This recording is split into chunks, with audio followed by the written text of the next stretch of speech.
오늘 많은 성도들이 이렇게 생각을 합니다. 지금 교회가 너무나 힘들고 어려운데 굳이 선교를 할 필요가 있습니까? 지교회도 지금 버텨나가기도 힘든데 굳이 선교할 필요 있습니까? 교회에 가까운 그런 사람들에게 전도하면 되지 않습니까? 이렇게 생각하실 수 있습니다. 그러나 제가 분명하고도 확실하게 말씀드리겠습니다. 선교는 교회의 머리가 되신 우리 주님께서 우리에게 주신 가장 큰 명령입니다. 해도 되고 안 해도 되는 그런 문제가 아닙니다. 반드시 해야만 하는 가장 큰 명령입니다. 이것을 우리 일명 지상명령이라고 우리는 일컫고 있습니다. 저는 옛날에 지상명령 제 총각 때 이 학교에 그러한 그 한국 대학생 선교회 여기에 들어가서 하니까 가장 많이 쓰는 게 지상명령. 그래서 저는 지상에, 이 지구상에 내려진, 이 땅에 내려진 명령인가 이렇게 생각했는데 그게 아니라 가장 큰 명령이다 이런 뜻입니다. 지상명령, 가장 큰 그런 명령입니다. 교회의 머리 되신 우리 주님께서 우리에게 내리신 여러 가지 명령 중에 가장 큰 명령이 바로 이 복음을 전하라는, 또 선교하라는 가장 큰 명령을 우리에게 주셨습니다. 마태복음 28장 18절부터 20절 말씀까지 예수께서 나와 말씀하여 이르시되 하늘과 땅의 모든 권세를 내게 주셨으니 그러므로 너희는 가서 모든 민족을 제자로 삼아 아버지와 아들과 성령의 이름으로 세례를 베풀고 내가 너에게 분부한 모든 것을 가르쳐 지키게 하라. 볼지어다 내가 세상 끝날까지 너희와 항상 함께 있으리라 하시니라. 이게 일명 지상명령이라고 합니다. 가장 큰 명령입니다. 여기 보시면 예수님께서 하늘과 땅의 모든 권세를 가지셨다라고 얘기합니다. 하늘과 땅에 이제는 모든 권세를 가지시고 그분께서 우리에게 명령을 내려주시는 겁니다. 너희는 가라는 겁니다. 가라. 여기서 이 가라 정말 의미심장한 그런 명령어입니다. 이거는 뭐냐면 적극적입니다. 소극적이 아닙니다. 직접 가라. 매우 적극적입니다. 그리고 수동적이 아닙니다. 능동적입니다. 물론 신학적으로 이렇게 표현을 했습니다. 적극적으로 능동적이며 지속적이다. 이 함이 강조되어 있다. 저는 딱 맞다고 생각합니다.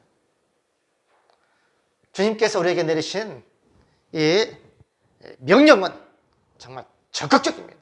가라는 겁니다. 수동적이 아닙니다. 능동적입니다.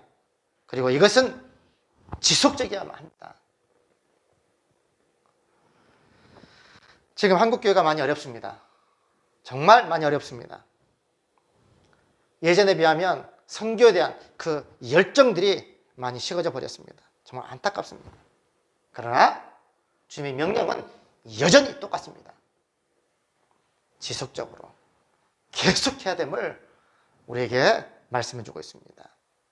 그리고 모든 민족을 제자로 삼아. 정말 모든 민족입니다. 소수민족이든지 아니면 큰 민족이든지 무슨 종교를 가졌든지 아니면 그냥 민주주의든지 공산주의든지 이러한 이념을 초월해서 모든 민족으로 제자를 삼아야 됩니다. 그 사람이 가난한 사람이든지 부자든지 권세가 있는지 없는지 모든 민족입니다. 왜냐하면 이 복음을 전하자면 저들은 망합니다. 모든 사람들은 이 복음, 이것을 드려야 됩니다. 이거는 명령입니다.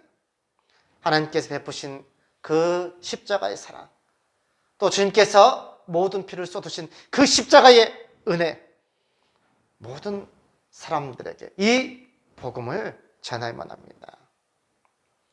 그렇게 할 때 볼지어다 내가 세상 끝날까지 너희와 항상 함께 있으리라 하는 겁니다. 그렇게 할 때 볼지어다 내가 세상 끝날까지 너희와 항상 함께 있으리라, 그렇게 약속해 주고 있는 겁니다. 선교를 뜻하는 이 미션이라는 이 단어가 라틴어에서 왔습니다. 이건 뭐냐면 위임을 받다는 뜻입니다. 주님께서 교회에 위임시켜 준 겁니다. 이거는 또 파견이고 사명입니다. 이것은 명령입니다. 반드시 가서 전해만한 그런 사명이 있습니다. 그래서 오늘 이 사도행 1장 8절에 오직 성령이 너희에게 임하시면, 너무나 잘하고 있는 말씀입니다. 너희가 권능을 받고 예루살렘, 가까운 곳입니다. 가까운 곳부터 시작합니다.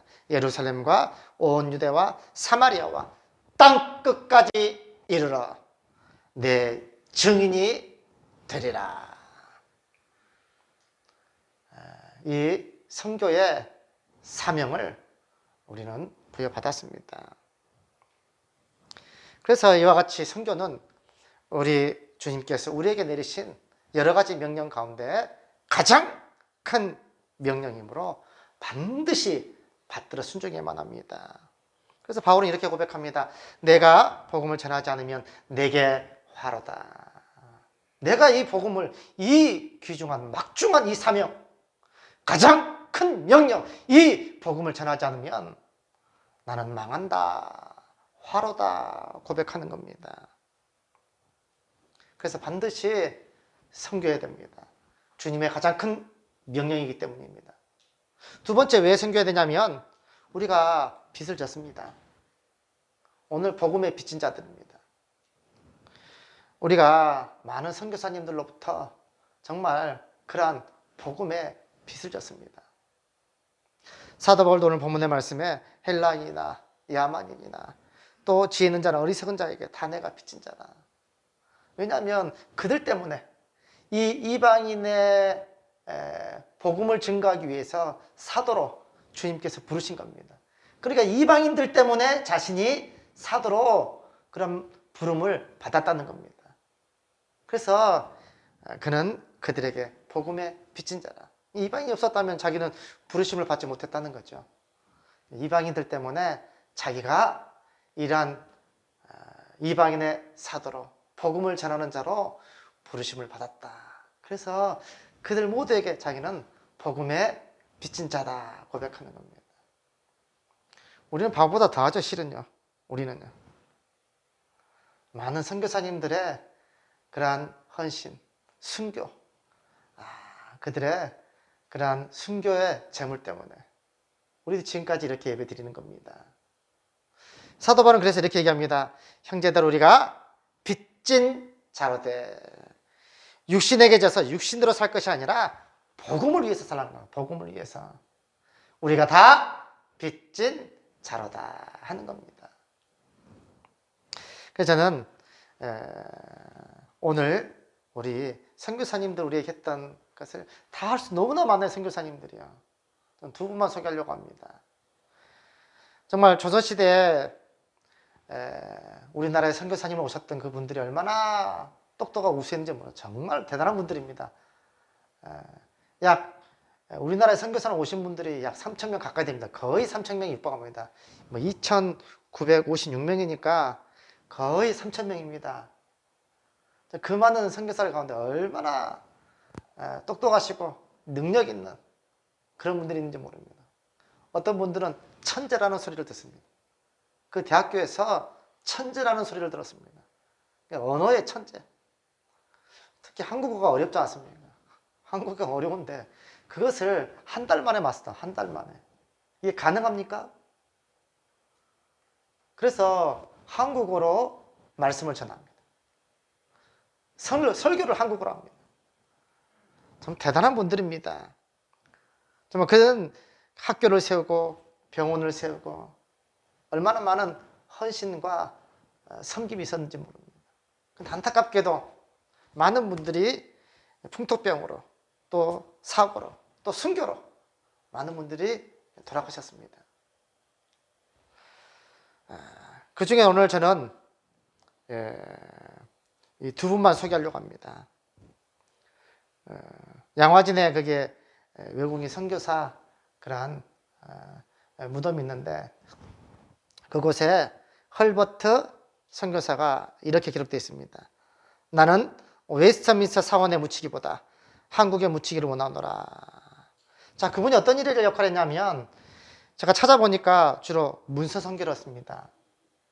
많은 문서를 헌신했습니다. 그래서 한글의 우수성을 세계에 알리기도 했습니다.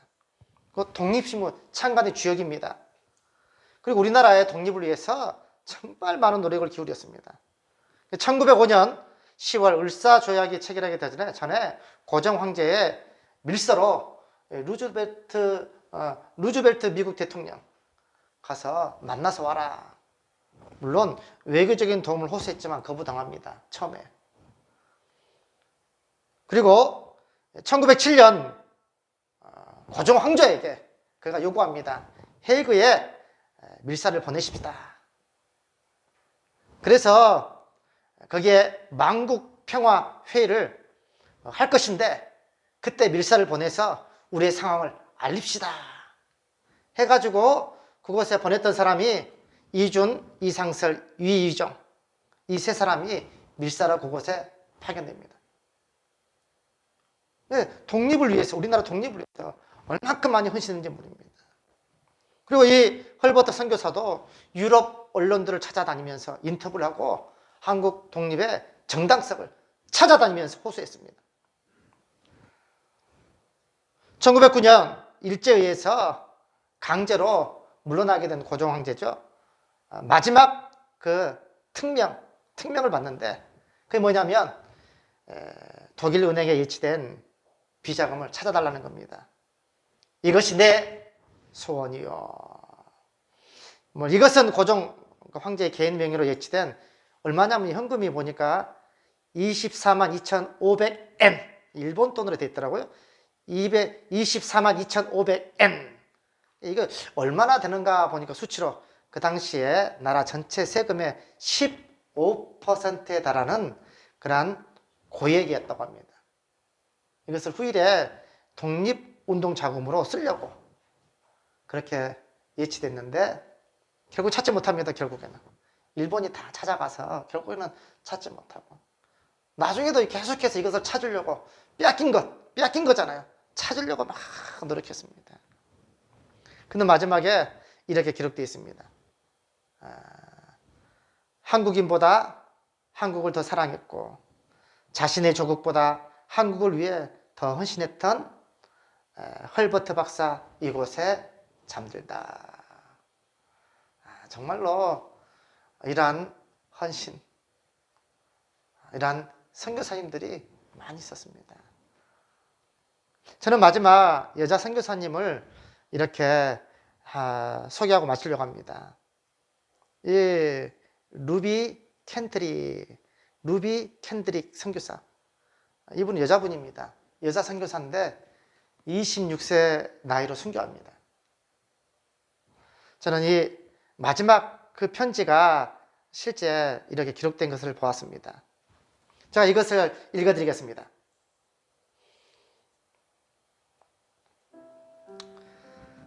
이곳 조선 땅에 오기 전 집들에 심었던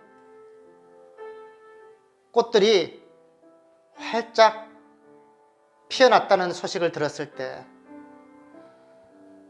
하루 종일 집 생각만 했습니다. 욕심쟁이 수지가 그 씨앗을 받아 동네 사람들에게 나누어 주다니 너무나 대견스럽군요. 아버지, 어머니, 이곳 조선 땅은 참으로 아름다운 곳입니다. 모두들 하나님을 닮은 사람들인 것 같습니다. 선한 마음과 복음에 대한 열정으로 보아 아마 몇십 년이 지나면 이곳은 예수님의 사랑이 넘치는 곳이 될 것 같습니다. 저는 복음을 듣기 위해 20km를 맨발로 걸어오는 어린아이들을 보았을 때 그들 안에 있는 하나님의 사랑 때문에 오히려 위로를 받습니다. 그러나 한편에서는 탄압이 점점 심해지고 있습니다. 그저께는 예수님을 영접한 지 일주일도 안 된 서너 명이 끌려가 순교했고, 토마스 선교사와 제임스 선교사도 순교했습니다. 선교본부에서는 철수하라는 지시가 있었지만 대부분의 선교사들은 그들이 전도한 조선인들과 아직도 숨어서 예배를 드리고 있습니다. 그들은 모두가 순교를 할 작정인가 봅니다. 오늘 밤은 유난히도 고향으로 돌아가고 싶습니다. 외국인을 죽이고 기독교를 증오한다는 소문 때문에 부두에서 저를 끝까지 말리셨던 어머니 얼굴이 자꾸 제 눈앞에 어른거립니다.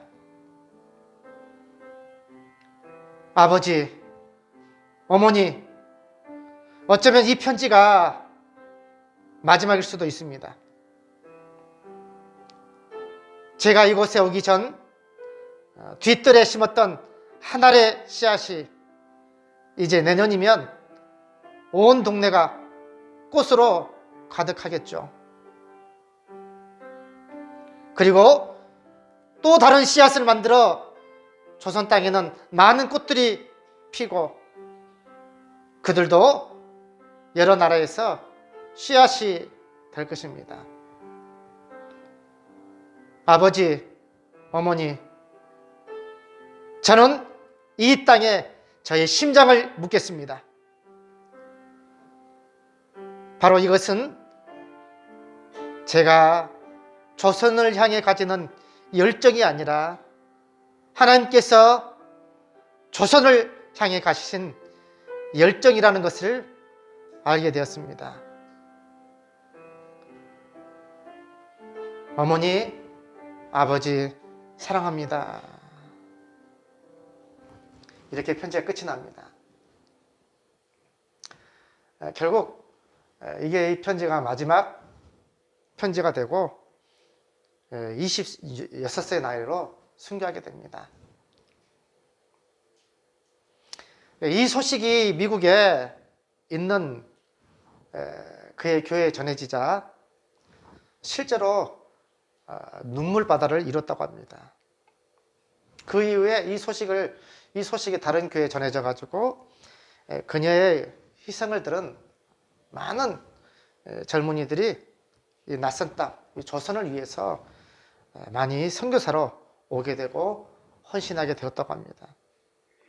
그는 세상을 떠나기 전에 주변 사람들에게 이런 말을 남겼다고 합니다. 만일 내가 죽으면 텍사스 청년들에게 가서 10명씩, 20명씩, 50명씩 조선 땅으로 오라고 알려주십시오. 그래서 실제로 이 이야기가 들려졌고 많은 사람들이 정말 오려는 그런 마음을 가졌고 실제로 20명이 선교사로 오게 됩니다. 나머지는 오지 못하는 그런 사람들은 여러 후원으로 그렇게 도왔다고 합니다. 그의 마지막 비서의 글에 이렇게 되어 있습니다. 비석에 이런 글이 남겨 있습니다. 만일 내게 1천 생명이 있다면 그것을 모두 조선에 주겠노라. 이 선교사님들의 헌신이 있었습니다. 그들의 눈물이 있었습니다. 그들의 피가 있었습니다. 우리는 그들의 복음에 빚진 자들입니다. 교회의 역사는 잉크로 쓴 것이 아니라 순교자들의 피로 쓴 것입니다. 우리는 이들의 희생, 헌신 잊어서는 안 됩니다. 이와 같이 우리 모두는 복음에 빚진 자들입니다. 물론 우리가 직접 선교 하지 못합니다. 지금 상황에. 하지만 우리는 도와줄 수는 있습니다. 이 켄드릭 이 선교사님의 그 마지막 10명씩, 20명씩, 50명씩 조선 땅으로 오라고 알려주십시오. 물론 20명 정도가 실제 갔지만 진짜 온두의 나라 조선 땅으로 달려갔습니다. 나머지 많은 청년들이 선교사님들을 위해서 많은 헌금을 보냈습니다. 그것으로 학교를 세우고 그것으로 병원을 세우고 교회를 세웠습니다. 우리나라가 이 선교사들의 그러한 피로 세워진 그러한 교회이고 나라입니다. 그래서 하나님께서 이렇게 우리나라를 축복을 많이 주셨는지도 모르겠습니다. 선교사의 비율로 보면 미국 다음으로 우리나라가 선교사를 가장 많이 보낸 나라입니다. 그런데 비율적으로는 단연 압도적으로 우리나라가 선교사를 많이 보냅니다. 그런데 지금은 교회가 많이 어렵다는 이유로 이 생활비를 보내지 못해서 그곳에 선교비를 보내지 못해서 다시 돌아오는 선교사들이 많이 있다고 합니다. 너무나 안타깝습니다. 이러한 복음에 빚진 자를 우리가 꼭 기억하시고 선교사님들 위해서 기도해 주시고 또 우리가 도울 수 있으면 물질로도 돕는 그러한 믿음의 모든 성도님들 되시길 주님의 이름으로 축원드립니다.